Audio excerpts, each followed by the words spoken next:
let's talk a little bit about the Parsha of the week, the Parsha of Devarim. This is the beginning of the book of Deuteronomy, where the Torah describes how Moshe lectures the Jewish people before his passing. Moshe passes away on the 7th day of Adar, and he begins to give his final soliloquy on the Rosh Chodesh, the beginning of the month of Shvat. So it's the month of Shvat and 7 days in the month of Adar. Now, the book of Deuteronomy, Devarim, is different from the other 4 books. The other 4 books of the Torah were given by God through Moses. Moses was no more than a mouthpiece. He was the channel, the conduit through which God spoke to the people. It's like speaking into a microphone. You don't expect the sound that comes out of it should be any different, to say anything different from what you said speaking into the microphone. The same way Moshe was a transparent conduit to transmit God's message to the people, unaffected by Moses' own understanding and his own approach to whatever it is that was spoken. Deuteronomy is different. Deuteronomy, Moses speaks to the people, repeating much of what was said before by God to him, through him, to the people. But this time it's different. And this time Moses was saying this as the teachings of God were filtered through his own intellect, through his own personality. Now, this doesn't mean that Moses made up things, but Moses was allowed to employ his own understanding, which was divinely inspired. Now, we all have our own understanding. We can take the same text and we can interpret it and explain it. That would be our own interpretation, and no guarantee that it's correct. There's no guarantee that it's divinely inspired. Although everything that we do comes from God, but God relates to everything in different ways. Some things he relates to in a concealed way. When something is done, when someone speaks and it's divinely inspired, it means that God is revealed through that teaching, albeit as it's filtered through the mind of that person. In this case, Moses was the filter of God's words. Now, why did Moses have to filter God's words? So the Rabbi explains that when God gave us the Torah directly through Moses as a mouthpiece, that dimension of Torah was so lofty, was so sublime, was so high that we wouldn't be able to appreciate it. It's like, to give not a perfect analogy, but an analogy, if a professor, physicist, Nobel laureate in physics is going to come into a classroom, a high school classroom, and deliver a lecture that he normally gives to his graduate students or to his colleagues, it'll be over their heads. It's very powerful, but they wouldn't get very much. Maybe they can pick up bits and pieces. Maybe they can have an appreciation that there's something there that's very deep, but they wouldn't be able to really retain it. They wouldn't be able to absorb it. So God wanted that Moshe should be his intermediary, in the sense that he would take those godly teachings and transmit them and translate them through his own understanding with divine inspiration. So that way Moses made the Torah accessible, made the 4 books accessible to all the people. So without the 5th book, the 4 books would be inaccessible. With the 5th book, they all become accessible. And that is the power of the book of Devarim, the book of Deuteronomy. There's a midrash that says that when Joshua stopped the sun in one of the battles, it was getting late and they wanted to fight with daylight, so he stops the sun from setting. And there's a midrash that says that how did he stop the sun from setting? By showing it a book of the Torah, the book of Deuteronomy. Now, if he used the Torah as a symbol of his strength, of his power, of his divine power that God was giving him, why did he pick on the book of Deuteronomy? Why not one of the other books? Why not the 4 books of Moses? Instead, he just picked on the 5th book, because a concept that the Torah has a power to affect things that happen in the world, to affect nature to the point of the sun not setting, he had to use an aspect of Torah that relates to the world, that is not just beyond and above the world, but something that could relate to the world and affect nature in a way that nature would conform to the dictate of Joshua that the sun should not set. So that's the power of the book of Devarim, the book of Deuteronomy. And how does the book begin? It begins with the words. These are the words that Moses spoke to all Israel on the other side of the Jordan, concerning the wilderness, concerning the Arava, opposite the Sea of Reeds, between Paran and Tophel, and Lavan, and Chatzeros, and Di-Zahav. So it has a whole list of different places that Moses spoke to the people. And Rashi observes that these are not really the places where Moses was situated at that time. Moses was not in all these places. Yes, he was on the other side of the Jordan, but he wasn't where the Arava was. He wasn't opposite the Sea of Reeds. And he wasn't between Paran and Tophel and Lavan. And he certainly was not in Chatzeros. And Di-Zahav, Rashi says, is not even the name of a real place. Instead, Rashi says, these are locations and words that are hints to the sins that the Jewish people committed in those places. In other words, Moses, before his passing, decided that this is the time I have to rebuke the people. And how does he rebuke them? He does it very subtly. He doesn't come out with vigor and saying, you errant Jews, look what you did these terrible sins. Instead, he just mentions names of places where they did sin, or words like the word Di-Zahav, much gold, is an allusion and a hint to the golden calf sin. But Moses made it sound that it was just the name of a place. But really, the people were expected to get the hint that these were all places or all words that reminded them of different sins. Why was Moses so subtle? Because out of respect for his people, he felt that why would he want to rebuke them with harsh words when he could do it very softly. Now, of course, he might ask the question later on in Deuteronomy, Moses does rebuke them harshly. But this seems to support what Maimonides writes, and this might be one of the sources, that when you have to rebuke someone does something wrong, you have to start doing it in a nice way, in a pleasant way, in a peaceful way, in a subtle way, not just fire and brimstone. If it doesn't work and it goes to extremes, then you have no choice. You have to become more unequivocal about it. You have to be more strident in your criticism.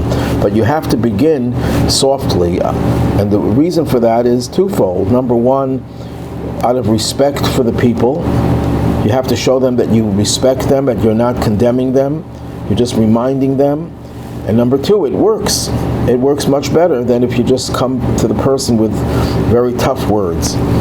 But it's interesting that the beginning of the book of Deuteronomy alludes to the idea that when you rebuke someone, you have to treat them with respect. And that Moses had this great, profound respect for the Jewish people. Now, if you look at the beginning of every one of the 5 books of Moses, you'll see God's love and respect for the people hinted in the opening words, opening verses of each of the 5 books of Moses. For example, the very first book, Breshit. What does the word Breshit mean? So everyone translates it as in the beginning. Rashi says, no, that's not what it means. It means because of the beginning. What does that mean? Because of the beginning God created the world? Yes, because of 2 things that are referred to elsewhere as beginnings. Those 2 things are Torah.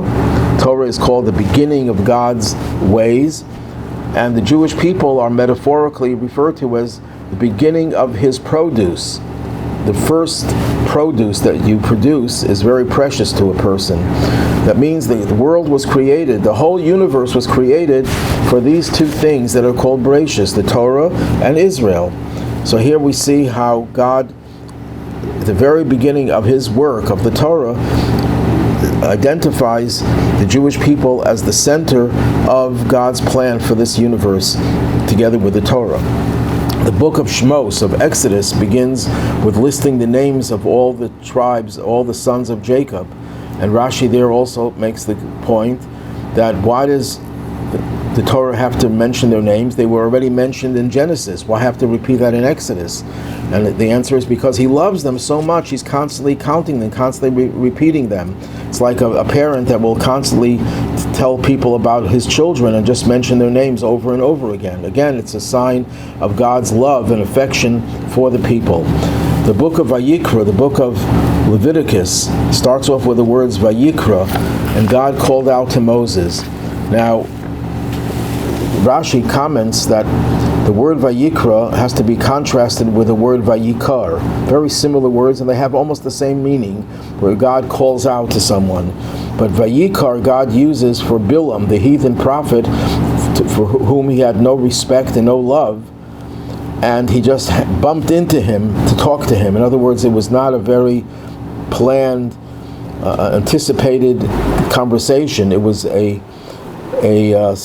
just happened to bump into someone. I just met you and I said something to you, not really wanting to meet with you. And the Torah uses the word Vayikra as a sign of affection, but it's not affection just to Moses, it's affection to the Jewish people, because Rashi a little bit later explains that God, and it's hinted in the words of the Torah, that God wanted that Moses should tell the people, do you know why I'm revealing myself to Moses? God says, because of you, because of the people, because I love the people. And for the 38 years that the Jews were languishing in the desert, if you could use that expression, languishing, maybe it wasn't languishing, it was sojourning in the desert, God did not speak to Moses because God was upset at the people. And if God is upset at the people, he didn't want to speak to their leader.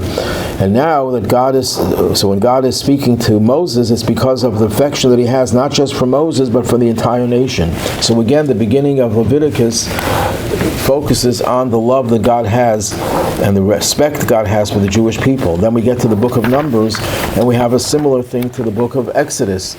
Right away, the book of Numbers begins with numbers, with the census of the Jewish people.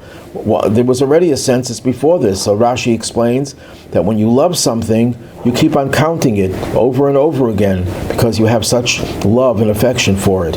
So the fourth book is about the love God has for us, the third book, the second book, and the first book, and now again the fifth book. Even though it's a book of a lot of rebuke, God is, through Moses and teaching, was rebuking the people. He rebukes them in a way, at least initially, to show how much respect and love he has for them. One more thought. Two of the places that are mentioned that were hints to the sins that they did, one place is Chatzerot. And what happened there? So Rashi says that was where Korah started his rebellion. And the next place is Di Zahav, much gold. That's referring to the golden calf that they made because they had so much gold. And that was partly responsible for their creation of this golden calf. Now chronologically, which came first? Korah's rebellion came much later than the golden calf. And yet, when Moses is rebuking them through referring to the places, Chatzerot is mentioned first, which happened later, and then gold, the reference to the golden of the golden calf is mentioned, but it's out of order. So one explanation is that the golden calf was the most egregious sin the Jews ever committed, and God threatened to annihilate the entire nation until Moses intervened on their behalf. What was Moses' defense? How could you defend such an egregious crime? So one defense that our sages tell us is that Moses said, when you gave the 10 Commandments, you used the singular form. In Hebrew, you can say the same thing two ways, singular or plural. So when it says, Anochi Hashem Elokecha, I am God your God, when it says don't have any other gods, it's spoken in the singular, as opposed to much of the Torah where God speaks to the people in the plural form. Why is it the singular? So Moses said, because you, God, were giving me the commandments, you never gave them to the people. The people didn't violate their commandments because they were given to me singularly. Now, you have to really understand what that means. Does it mean that Moses really thought that God didn't want him to transmit this to the people? But what Moses seemed to be saying was, when you spoke to me, and of course you wanted me to tell the people, it was not firsthand. If it wasn't firsthand, they didn't really feel that it was so important for them. It was more important for me, and something got lost in the translation. Moses was, in his humility, would say that maybe with the way I presented it didn't really penetrate, and that's why they committed the crime. So what Moses' defense of the people was that you only told me about this commandment, not to have any other gods. You didn't tell the people. But Korah messed up that defense, because Korah said, you should know, Moses, the entire nation is holy. God is within everyone, because they all heard God say the 10 Commandments. It's not just you, it's everybody. Oh, Korah, you're telling me that you believe that God spoke directly to everyone, and it wasn't just to me? It wasn't even through me, it was just directly to everyone? If that's the case, my defense for the golden calf is no longer there. So that's why the Torah, as Rashi explains it, puts the place of Korah first, because with what happened with Korah, it removed the defense of the golden calf, or the golden calf.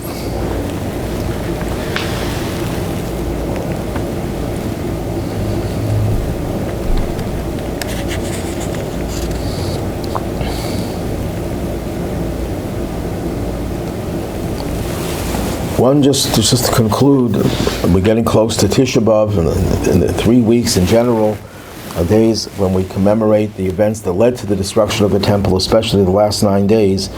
And in the reading from Isaiah that I mentioned earlier, it concludes the chapter with the words, Tzion b'mishpat tipada, Zion will be redeemed with justice, b'shaveha b'tzedakah, and its captives with charity. And the Rabbi would always emphasize that these 3 weeks, and especially in the last 9 days, we should do primarily two things to be liberated from this exile. One is justice. Justice is also understood to mean the teachings of the Torah, which is the source of all the laws of justice and righteousness. And tzedakah means literally, as we translated it, acts of charity. This is a time when we should increase our study of Torah and increase in the giving of tzedakah. And when it comes to the study of Torah, any part of Torah is good, but there's a special emphasis on the laws of the Torah. One commentary once pointed out, one Hasidic Rebbe pointed out that in the 3 weeks of this period, you have 528 hours. The Hebrew word, the word Mishnah, the Mishnah is the collection of oral teachings, the laws of the Torah, as it was transmitted orally initially and then put into writing, has 528 chapters. So the focus is on studying Jewish law in particular. But within Jewish law itself, the Rebbe emphasized the study of the laws concerning the building of the Beit HaMikdash, the Holy Temple. So to conclude with the one halacha, one law of the building of the Holy Temple, that everybody is obligated to participate. When Mashiach will come, I mentioned before that the temple is prefabricated and will come down. That scenario is true if we are fully deserving of it. If not, we will have to build it ourselves. And in building it ourselves, who is obligated to participate? Everyone, men and women, but not children. Why? Because the study of Torah of children overrides the mitzvah of building the Beis HaMikdash. So rules the Maimonides. So we have to have everyone participate, virtually everyone, with the actual building and the support for the building. But the only time you can't build a temple at night, only during the day, and not on Jewish holidays or Shabbat. Hashem should help that we should merit the third Beit HaMikdash. Either way, it should come down from heaven, or we should build it ourselves at the behest of Mashiach, even before Tisha B'Av. Have a good week and an easy fast or a great celebratory feast.